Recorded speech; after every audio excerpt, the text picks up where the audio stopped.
नमस्कार, स्वागत है आपका मार्केट टाइम्स टीवी में। अब नजर डालेंगे कमोडिटी बाजार से जुड़ी कुछ बड़ी खबरों पर। प्याज के बीज के निर्यात पर तत्काल प्रभाव से लगी रोक। प्याज कांड में पाकिस्तान की डर्टी पॉलिटिक्स की एंट्री। अनाजों की पैकिंग के लिए सिर्फ जूट बैग का होगा इस्तेमाल, जूट उत्पादन को मिलेगा बढ़ावा। भारत में नीलाम हुई सबसे महंगी चाय। भारत में सोने की मांग घटी, आयात में 57% की बड़ी गिरावट। सूखे के कारण अगले सीजन में ब्राजील में चीनी उत्पादन घटने की संभावना। बढ़ सकती है मेंथा की मांग। 8 हफ्ते की ऊपरी ऊंचाई से लुढ़का धनिया। हल्दी की निर्यात मांग में जोरदार इजाफा। मांग बढ़ने और बुआई घटने से उछला जीरा। लगातार 7वें महीने सुस्त रहा कोर सेक्टर, सितंबर में उत्पादन 0.8% घटा। केरल, तमिलनाडु और पुडुचेरी में 5 दिनों तक भारी बारिश का अलर्ट।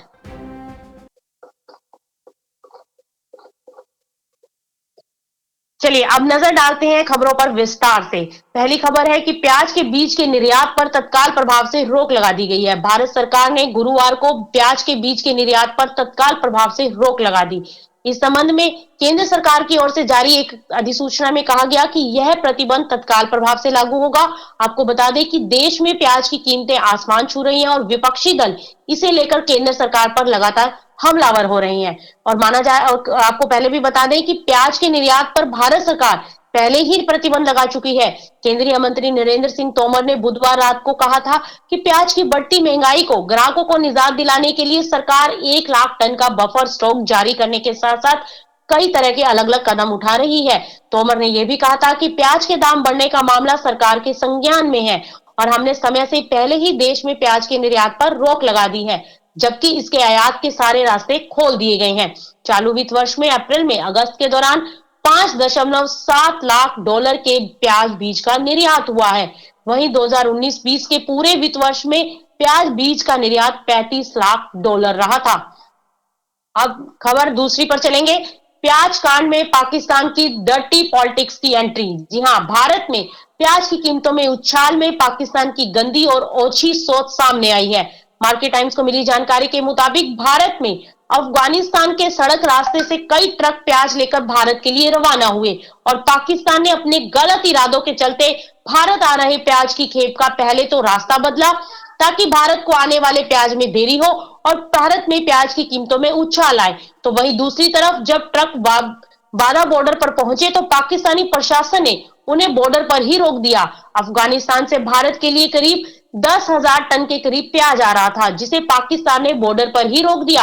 हालांकि इसके लिए अफगानिस्तान सरकार पाकिस्तान से व्यापारिक समझौते के तहत बात कर रही है और उम्मीद जताई जा रही है कि जल्द ही अफगानिस्तान का प्याज भारत में एंट्री ले लेगा। लेकिन पाकिस्तान के प्याज को करीब 10 दिनों से ज्यादा रोकना साफ बताता है कि पाकिस्तान के दिल में क्या चल रहा है। वहीं चालू सीजन में अफगानिस्तान में सरप्लस प्याज की पैदावार हुई है, जिसे अफगानिस्तान पाकिस्तान और भारत की मंडियों में बेच रहा है। अब नजर अगली खबर पर।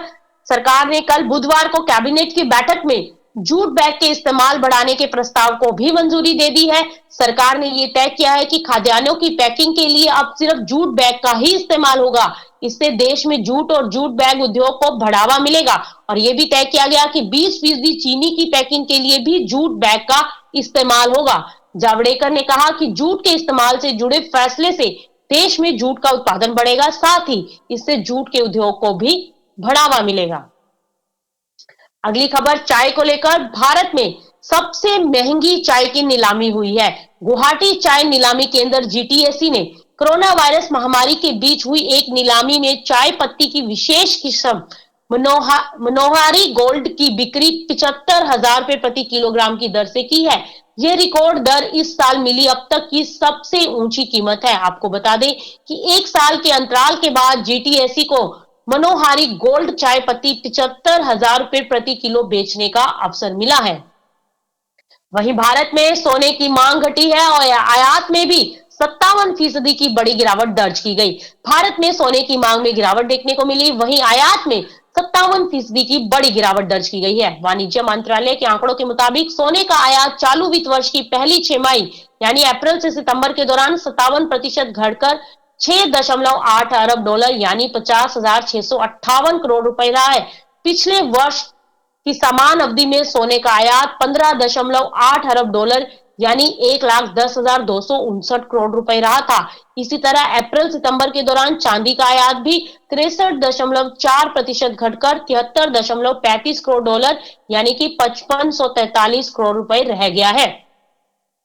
वहीं ब्राजील में सूखे के कारण अगले सीजन चीनी का उत्पादन घटने की संभावना जताई गई है। चीन और एथेनॉल कंसल्टेंसी डाट्रोगो का अनुमान है कि हाल के महीनों में अधिकांश ब्राजील में सूखे का कारण अगले साल नए सत्र में गन्ना और चीनी उत्पादन में गिरावट हो सकती है।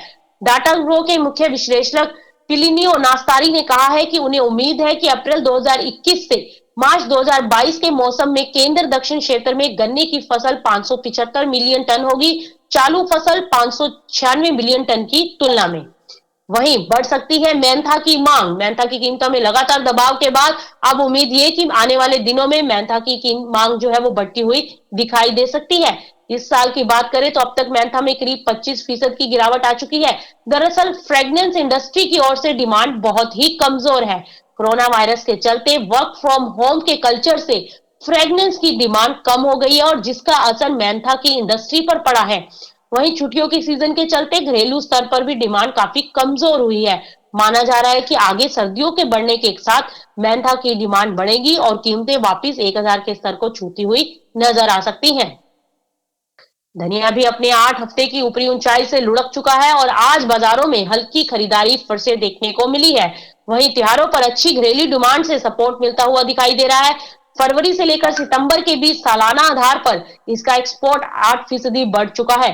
किसानों के पास 15 से 20 लाख बोरी का स्टॉक है, जबकि व्यापारियों के पास 25 लाख बोरी का स्टॉक मौजूद है। इस सीजन धनिया की बुआई बढ़ने की संभावना है। धनिया बेल्ट में बारिश कम होने से बुआई बढ़ेगी। किसानों को फसल के अच्छे दाम मिलने से इसके प्रति आगे रुझान बढ़ता हुआ दिखाई दे सकता है। हल्दी की निर्यात मांग में हुआ इजाफा। हल्दी की कीमतों में ऊपरी स्तरों से मुनाफा वसूली के बाद आज थोड़ी सी खरीदारी देखने को मिली। वहीं घरेलू डिमांड के साथ एक्सपोर्ट मांग में भी बढ़त देखने को मिली है। जनवरी सितंबर के बीच एक्सपोर्ट आधार पर अगर देखा जाए तो हल्दी की सालाना एक्सपोर्ट डिमांड 36% बढ़ चुकी है। इम्यूनिटी बूस्टर के तौर पर इसकी डिमांड देखने को मिल रही है। पिछले सीजन के मुकाबले इस बार कम बुआई हुई है। बुआई रकबा 4000 हेक्टेयर घटकर 90,000 हेक्टेयर हो गया है। पिछले साल 4.69 लाख टन उत्पादन देखने को मिला था। वहीं मांग बढ़ने और बुआई घटने से जीरे में उछाल दर्ज। त्योहारों पर घरेलू डिमांड और एक्सपोर्ट में भी बढ़त देखने को मिली है। फरवरी से सितंबर के बीच एक्सपोर्ट सालाना आधार पर 24% उछल चुका है। इस सीजन बुआई 25 से 35% तक घट सकती है। अच्छा भाव नहीं मिलने से किसानों का रुझान हुआ कम और किसानों के पास अभी भी जीरे का बड़ी मात्रा में मौजूद है स्टॉक। अब लगातार 7वें माह सुस्त रहा कोर सेक्टर। सितंबर में उत्पादन 0.8% घटा। 8 बुनियादी उद्योगों के उत्पादन में गिरावट का सिलसिला सितंबर में लगातार 7वें महीने जारी रहा। उत्पादन में सालाना आधार पर 0.8% की गिरावट आई, लेकिन मार्च के बाद ये सबसे कम गिरावट है। वाणिज्य और उद्योग मंत्रालय की ओर से बृहस्पतिवार को जारी आंकड़ों के अनुसार सितंबर के मुख्य रूप से कच्चे तेल, प्राकृतिक गैस, रिफाइनरी उत्पाद और सीमेंट क्षेत्रों के खराब प्रदर्शन की वजह से बुनियादी उद्योगों के उत्पादन में गिरावट देखने को मिली है। आंकड़ों की माने तो कोरोना वायरस और लॉकडाउन से प्रभावित इस दौर में आर्थिक गतिविधियों पर असर पड़ा है। सितंबर में कोयला, बिजली और इस्पात उद्योग के उत्पादन में बढ़ोतरी रही। इसके विपरीत कच्चे तेल, नेचुरल गैस, रिफाइनरी उत्पाद, उर्वरक और सीमेंट सभी क्षेत्रों का उत्पादन नीचे आ गया। चालू वित्त वर्ष की पहली 6 माही में अप्रैल सितंबर के दौरान 8 बुनियादी उद्योगों का उत्पादन पिछले साल इसी अवधि की तुलना में 14.9% घटा है। इससे पिछली वित्त वर्ष की पहली 6 माही में 8 बुनियादी उद्योगों का उत्पादन 1.3% बढ़ा था। वहीं बारिश का अलर्ट जारी। केरल, तमिलनाडु और पुडुचेरी में आगे 5 दिनों तक हो सकती है भारी बारिश। जी हां, भारतीय मौसम विभाग यानी आईएमडी ने केरल, तमिलनाडु और पुडुचेरी में अगले 5 दिनों तक भारी बारिश होने का अलर्ट जारी किया है। आईएमडी ने ट्वीट किया कि देश से दक्षिण पश्चिमी मानसून विदा हो गया है और उत्तर पूर्वी मानसून ने दस्तक दे दी है। इसके कारण तमिलनाडु, पुडुचेरी, आंध्र प्रदेश के तटीय इलाकों, कर्नाटक और केरल में अक्टूबर से दिसंबर के दौरान भारी बारिश हो सकती है। आईएमडी ने कहा कि बंगाल की दक्षिण पश्चिमी खाड़ी और तमिलनाडु के तटीय क्षेत्र में एक चक्रवाती दौर बना हुआ है। इससे केरल, तमिलनाडु और पुडुचेरी सहित कई तटीय राज्यों में अगले 5 दिनों तक यानी 3 दिसंबर तक भारी बारिश होने की आशंका है। 3 नवंबर तक भारी बारिश होने की आशंका है। इन इलाकों में ऑरेंज अलर्ट जारी किया जा चुका है। चलिए अब यहाँ रुकते हैं एक छोटे से कमर्शियल ब्रेक के लिए। ब्रेक के बाद जल्द हाजिर होंगे और आपको बताएंगे कि आगे और कहां कमाई के मौके देखने को मिल सकते हैं।